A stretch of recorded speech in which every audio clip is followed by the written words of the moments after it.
ಮೊದಲನೇದಾಗಿ ನಮ್ಮ ಪಕ್ಷದ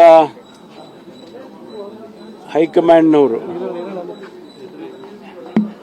ಶ್ರೀ ಮಲ್ಲಿಕಾರ್ಜುನ್ ಖರ್ಗೆ ಅವರು, ಪಕ್ಷದ ಅಧ್ಯಕ್ಷರು ಶ್ರೀ ರಾಹುಲ್ ಗಾಂಧಿ ಅವರು, ನಮ್ಮ ಲೋಕಸಭೆಯ ವಿರೋಧ ಪಕ್ಷದ ನಾಯಕರು ಮತ್ತು ನಮ್ಮ ನಾಯಕರು, ನಮ್ಮ ಉಸ್ತುವಾರಿ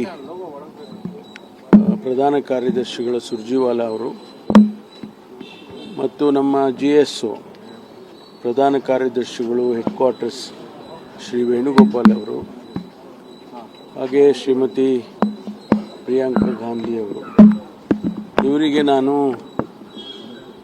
ಧನ್ಯವಾದಗಳನ್ನು ಹೇಳೋದಕ್ಕೆ ಬಯಸ್ತೇನೆ. ಯಾಕೆಂದರೆ ಇವತ್ತು ಈ ಒಂದು ಪರಿಸ್ಥಿತಿಯಲ್ಲಿ ನನ್ನನ್ನು ಉಪಮುಖ್ಯಮಂತ್ರಿಯಾಗಿ ಆಯ್ಕೆ ಮಾಡಿದ್ದಾರೆ.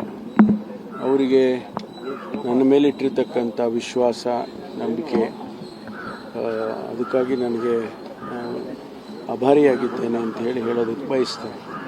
ಇದು ಮತ್ತೊಂದು ಅವಕಾಶ ರಾಜ್ಯದ ಜನತೆಗೆ ಕೆಲಸ ಮಾಡೋದಕ್ಕೆ, ನಮ್ಮ ಪಕ್ಷದ ಸಿದ್ಧಾಂತಗಳ ಹಿನ್ನೆಲೆಯಲ್ಲಿ, ನಮ್ಮ ಪ್ರಣಾಳಿಕೆಯ ಹಿನ್ನೆಲೆಯಲ್ಲಿ ಕೆಲಸ ಮಾಡೋದಕ್ಕೆ ಮತ್ತೊಂದು ಅವಕಾಶ ಅಂತೇಳಿ ನಾನು ಭಾವಿಸ್ತೇನೆ.